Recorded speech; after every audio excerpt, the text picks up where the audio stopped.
Hey everyone, welcome back to the channel. Today, I want to talk about something that I think affects every single one of us at some point. That little voice in our head, the one that whispers, "You can't do it. You're not good enough. Who are you to even try?" Yeah, that one. I'm talking about self-doubt. It's like this heavy, invisible backpack we carry around, weighing us down and stopping us from reaching for the things we truly want in life. I remember a time when that backpack felt like it was filled with bricks. I was starting a new project, something I was genuinely passionate about, but every step I took was met with this overwhelming sense of dread. The voice was relentless. "You're going to fail. Everyone will laugh. You're just wasting your time." It got so bad that I'd just freeze. I'd stare at a blank page for hours, completely paralyzed by fear. It felt like I was trapped in my own head, and my biggest enemy was me. Sound familiar? I bet it does. Because this isn't just my story. It's a human story. But what if I told you that you could lighten that backpack? That you could, piece by piece, replace those bricks with something much lighter? Something that actually lifts you up? Today, I'm going to share the journey of how I went from being crippled by self-doubt to building a quiet, steady confidence that changed everything. And it wasn't about some grand overnight transformation. It was about small, consistent psychological habits that anyone, including you, can start using right now. So, the first habit, and this one is a game changer, is what I call catch and challenge. Think of your self-doubting thoughts as pop-up ads in your brain. They're annoying, they're distracting, and they're usually not based in reality. The first step is just to notice them. Catch them as they pop up. Instead of letting them run on a loop, you simply say to yourself, "Ah, there's that thought again." Just by acknowledging it, you create a little bit of space between you and the thought. You're no longer consumed by it. You're observing it. Once you've caught it, you challenge it. Ask it some simple questions. Is this thought 100% true? I'm going to fail. Really? 100% guaranteed? Is there any evidence to the contrary? Have I ever succeeded at anything, even something small? The goal isn't to argue with yourself into a state of toxic positivity. It's to introduce a dose of reality. Most of our self-doubts are based on emotion, not fact. By questioning them, you start to poke holes in their logic. It's like turning on the light in a dark room. The scary monsters often just turn out to be a pile of clothes. The second habit is all about collecting evidence. I want you to become a detective. And the case you're working on is the case of your own awesomeness. Your self-doubt is a biased prosecutor, only presenting evidence of your failures and flaws. Your job is to be the defense attorney. Get a notebook or a document on your computer, and every single day write down one thing you did well. It doesn't have to be monumental. Did you get out of bed when you wanted to? Write it down. Did you make a healthy meal? Write it down. Did you have a conversation where you felt you were a good listener? Write it down. This isn't about ego. This is about building a factual case file that you can refer to when the prosecutor of self-doubt starts its closing arguments. When that voice says, "You never get anything right," you can literally open your notebook and say, "Actually, that's not true. On Tuesday, I did this. On Wednesday, I accomplished that." Over time, this collection of small wins builds into an undeniable mountain of evidence that you are capable. You are competent. And you are making progress. This win log becomes your secret weapon. Now for the third habit, and it's a physical one. The power pose. I know, it might sound a bit silly, but the science behind it is solid. Our body language doesn't just reflect our mood. It can actually influence it. When you feel small and doubtful, you tend to physically shrink. You hunch your shoulders, you look down. To counteract this, take 2 minutes. maybe in the bathroom before a big meeting, or just in your room when you wake up, and stand in a power pose. What's a power pose? Think Wonder Woman or Superman.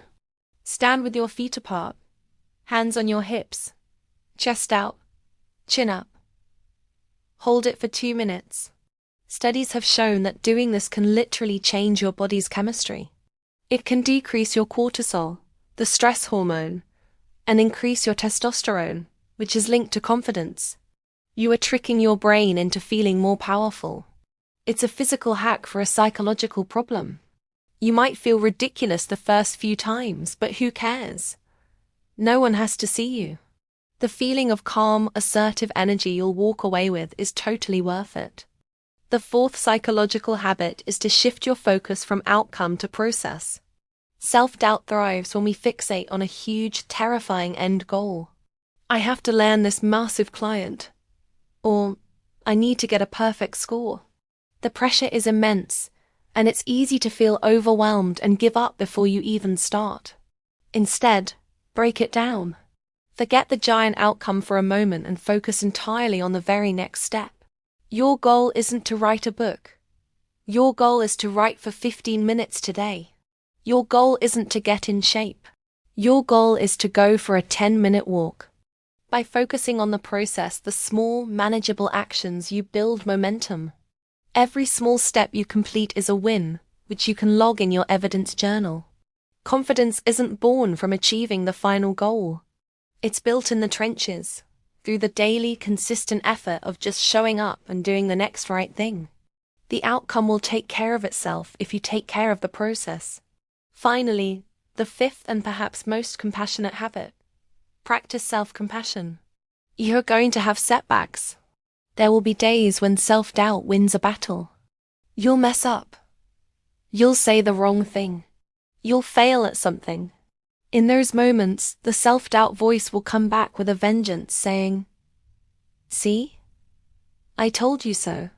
This is the most critical moment. How you talk to yourself right after a perceived failure determines how quickly you get back up. Instead of beating yourself up, treat yourself like you would treat a good friend who just went through the same thing. Would you tell your friend they're a total loser and should just give up? Of course not.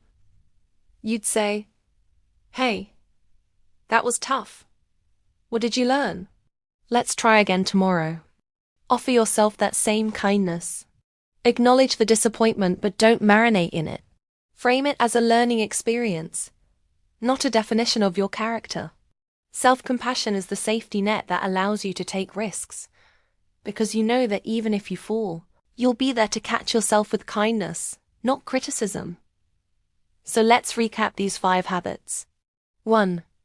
Catch and challenge your negative thoughts. Become an observer, not a believer. 2.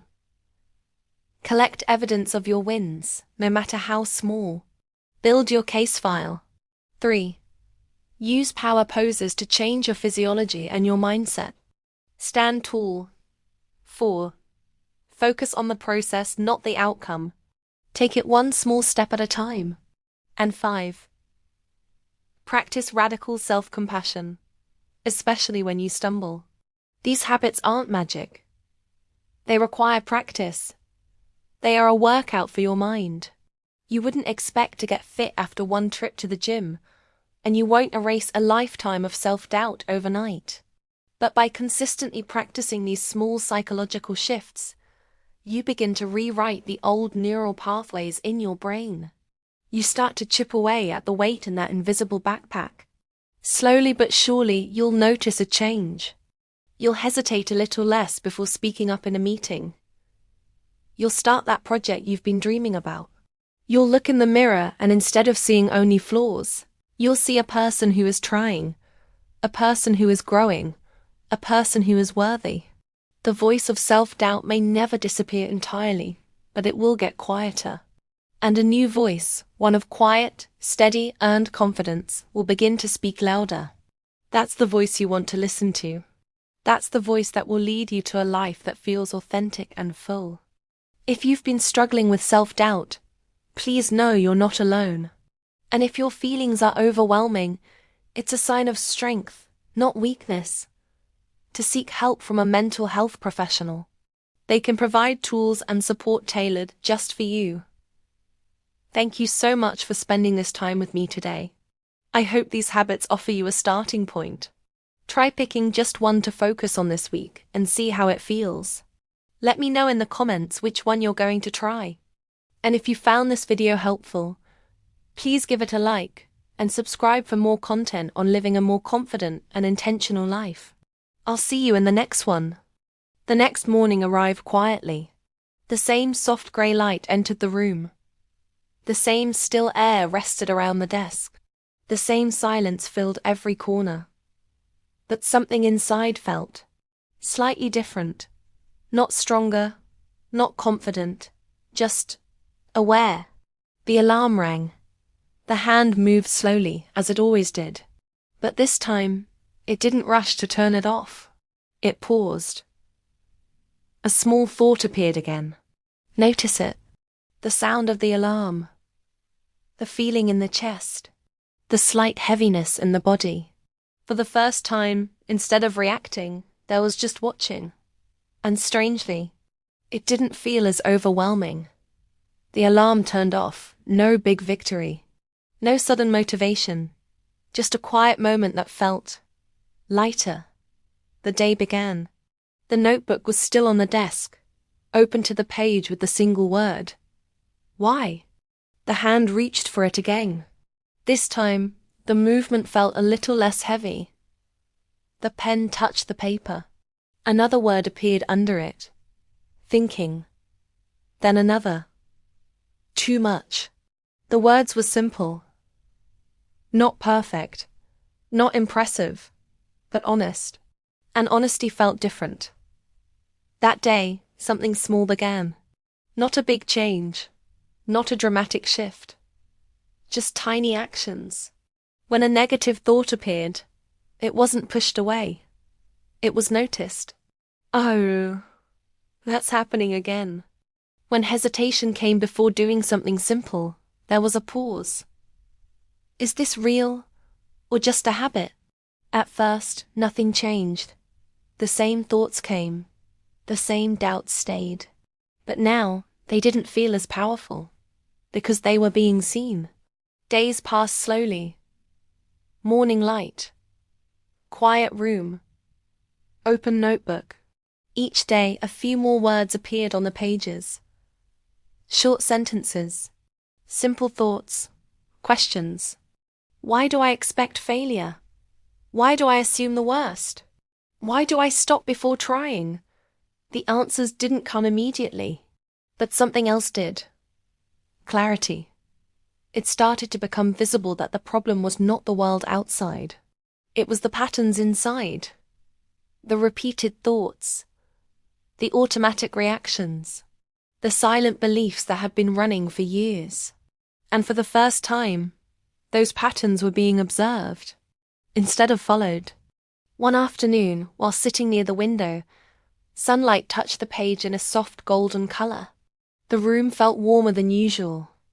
The air felt lighter. A new thought appeared. What if I don't need to fix everything at once? The idea felt unfamiliar. For so long, change had always felt like something big, something difficult, something far away. But now, it started to feel small, manageable, possible. That day, a simple decision was made. Just one, not 10. Not a full plan. Just one small habit. Every morning, write one honest thought. That was it. Nothing more. The next day, it happened again. Sit at the desk. Pick up the pen. Write one sentence. Some days it felt easy. Some days it didn't. But it was done anyway. Not perfectly. Just consistently. A few days later, another small habit appeared. When a negative thought came, replace it with a question. Instead of, I can't do this, it became, what if I try anyway? The difference was small, but powerful, because it created space. Space between the thought and the reaction. And in that space, something new could grow.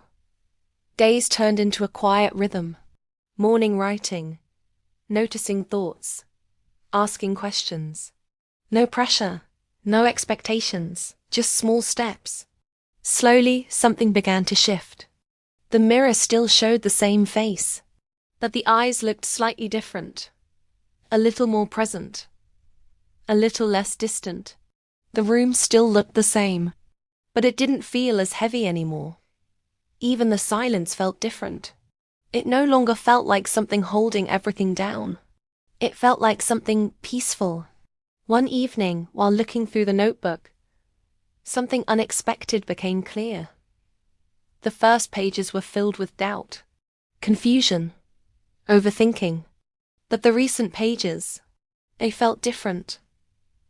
Softer, calmer, more understanding. The words had changed, without force, without pressure, just through small, repeated habits. And then came a realization, quiet, but powerful. This is working. Not in a loud way, not in a dramatic transformation, but in a real way, a lasting way, the kind of change that doesn't disappear overnight. Weeks passed, the small habits stayed, and something deeper started to grow. Confidence, not the loud, visible kind, but the quiet kind, the kind that shows up in small actions, sending a message without overthinking, speaking a little more freely, making decisions a little faster. It wasn't perfect. There were still moments of doubt, still moments of hesitation, but they didn't control everything anymore, because now they were seen. And what is seen loses its power.